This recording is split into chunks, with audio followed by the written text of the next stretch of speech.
This is 7 National News, and in our top story.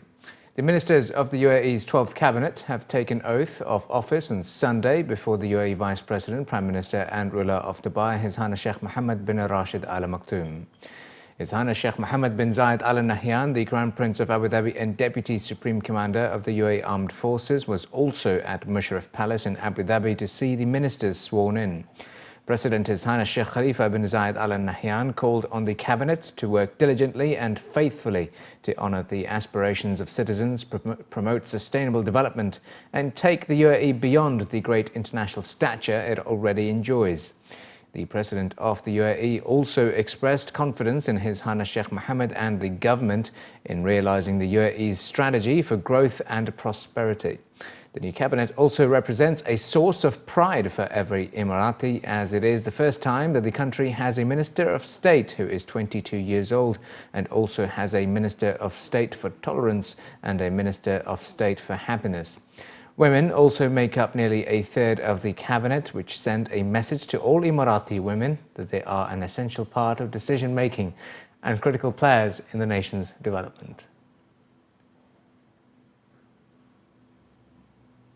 Childhood cancer is curable and early detection remains vital in protecting the lives of your children. That's the message from Dubai Health Authority as they observed the International Childhood Cancer Day at the Dubai Hospital. The term childhood cancer is most commonly used for cancers that arise in children before the age of 15 years. And it is on the 15th of February that hospitals and medical professionals around the world mark the day to increase awareness on the disease. Dubai Hospital held an awareness drive to educate parents about the symptoms and highlight the importance of early prevention through distribution of leaflets and keynote addresses by senior officials from the Dubai Health Authority. Speaking during the ceremony, senior officials from DHA added that 70% of childhood cancer is now curable, thanks to modern technologies available, with high 80 to 90% survival rates in high-income countries. It was also added that lack of information about early signs and symptoms and delayed treatment can have a detrimental impact on the lives of the children. According to figures from the World Health Organization, overall incidence rates of childhood cancer vary between 50 and 200 per million children across the world. In response to the Awareness Day, the UAE Genetic Diseases Association has launched the National Childhood Cancer Campaign 2016-21, whereas the DHA will continue to offer screenings and awareness programs throughout all of its medical centers. We are doing a lot of campaign in International Cancer Day. There are regular campaign against the disease.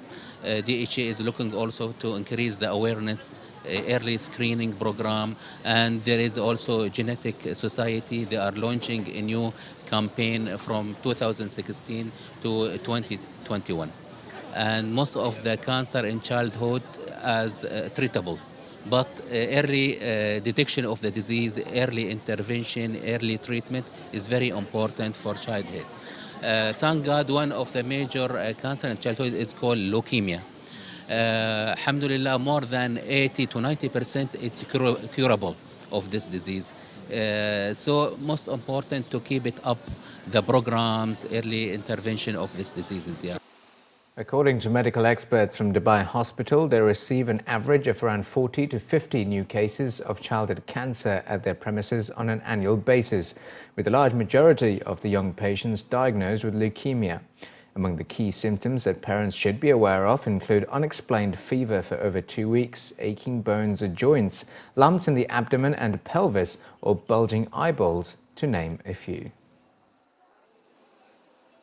Here in Dubai Hospital, we are diagnosing around 45 to 50 new cases annually.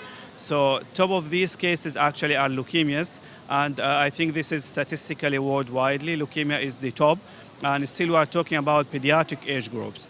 And as you are early detecting and diagnosis all these kinds of tumors, so you will be having a good chance to treat them totally. Medically, we are using something which we call it the 5-year survival rate. So if you have the child is treated and for the 5 years he's free of this particular type of cancer, we consider him as totally treated. The Knowledge and Human Development Authority has announced that private schools can raise their fees by at least 3.2%. The authority revealed that the Education Cost Index for the next academic year, which was calculated by the Dubai Statistics Centre, although schools that were rated outstanding by the KHDA can lift their fees by double that amount. The ECI is below Dubai's inflation rate of 4.5%, but according to local reports, many parents have stated that their finances are already stretched by the cost of living. Schools rated as very good by the regulator can increase their fees by 1.75 times the ECI figure, good schools by 1.5 times, and acceptable or below by the ECI base rate. Mohammed Darwesh, the Chief of Regulations and Permits at KHDA, was quoted as saying that the fee framework has been updated to align with the new six-scale UAE school inspection framework, which determines the quality of education in schools. The ECI is calculated after taking into account school operating costs, including teacher salaries, rent, maintenance and utility charges. The number of road deaths in Abu Dhabi fell by 8% last year, with the Emirate recording 245 fatalities last year and 267 in 2014. Brigadier Hussein Al-Harthi, the Director General of Central Operations at Abu Dhabi Police, said that the number of traffic accidents fell by 3% from 1,864 to 1,803.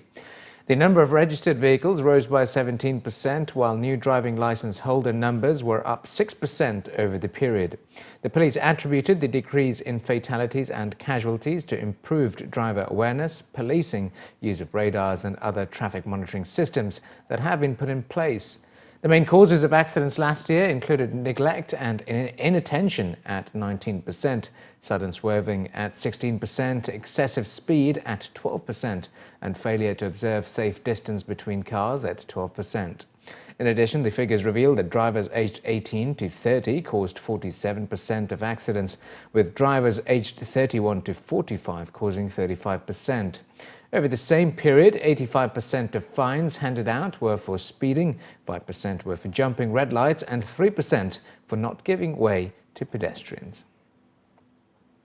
As the UAE celebrates this year as the Year of Reading, details of the 8th Annual Emirates Airline Festival of Literature have been announced, featuring the works of more than 150 writers, poets, illustrators and thinkers, including special sessions involving astronaut Chris Hadfield and Anthony Horowitz.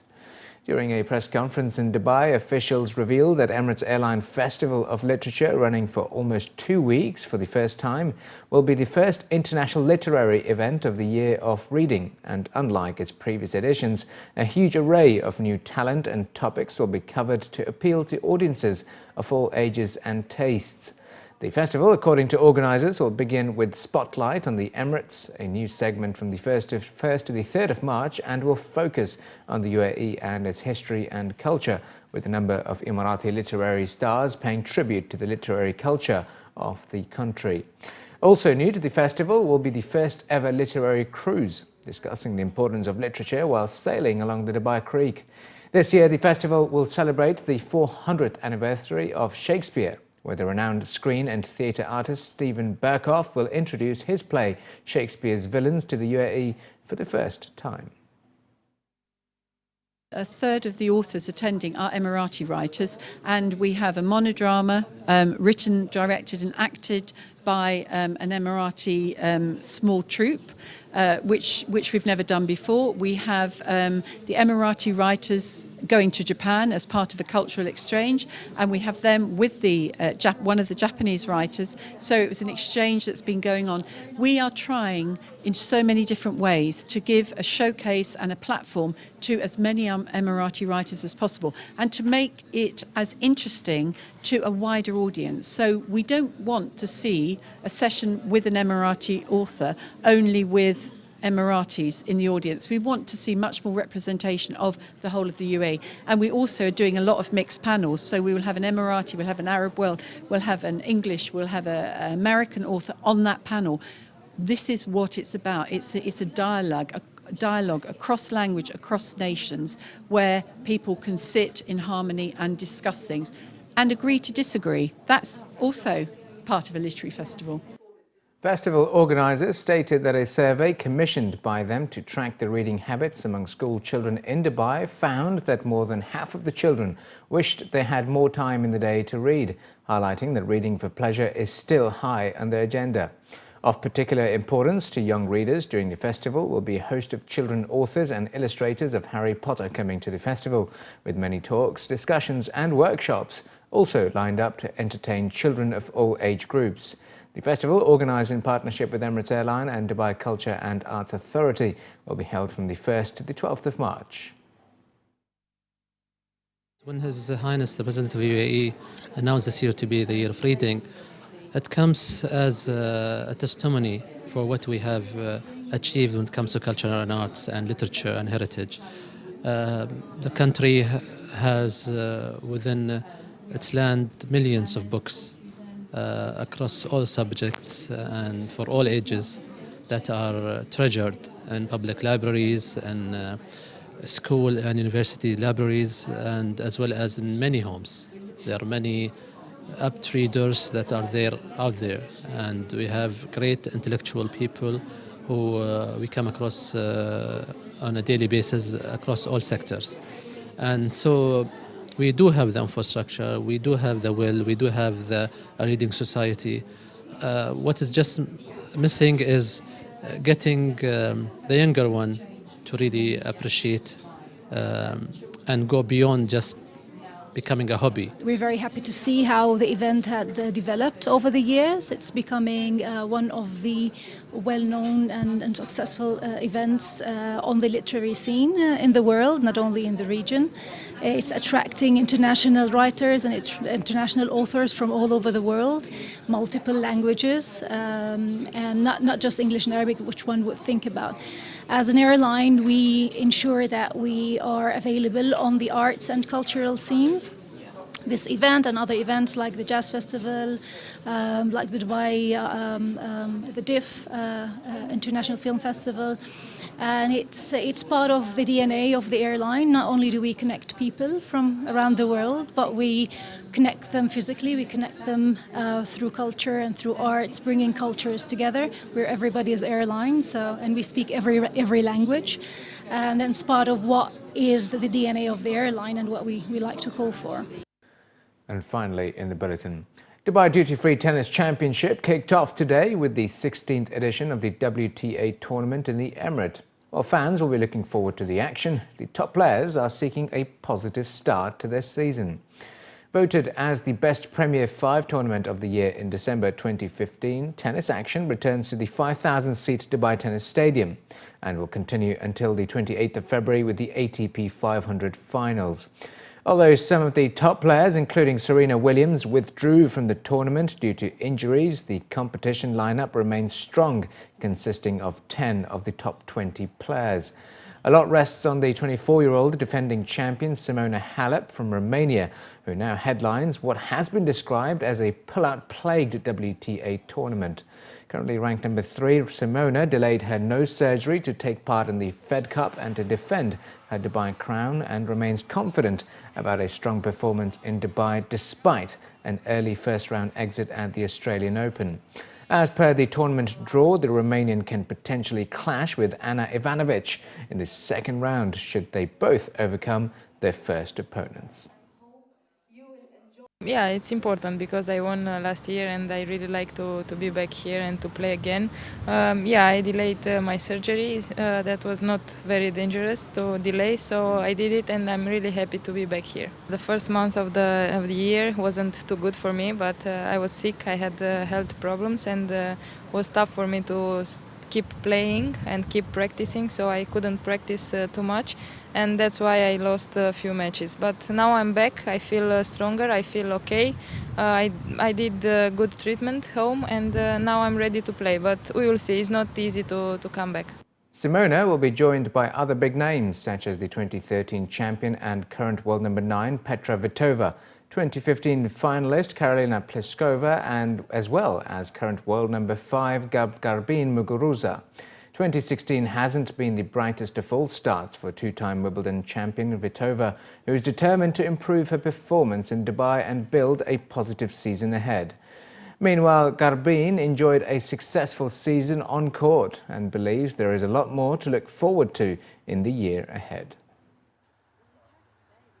I'm feeling great. I'm happy to be here again, to be part of the draw, such a difficult draw, and I have a beautiful memories on this kind of tournament, and will do my best again. Well, I didn't see the draw, I just saw the players, but I'm just looking for myself, and that's what I'm going to focus this week, not really about someone else, but I think from the first times we have pretty good matches, and I will just do everything what is possible in my hands. For sure there's a lot of expectations, even I have expectations, but I think it's going to be interesting just to see how I'm going to deal with all this new situation, and I'm just looking forward to try to play my best tennis every time I go on the court. First of all, I'm a player that likes to play in big courts and have tough matches, and it helps a lot, you know, to your confidence and to believe that you can be up there. And that's what I did, you know. So now it's changing the situation. Now I'm the one who is up, but yeah, I'm just waiting to see how myself I'm going to go through this.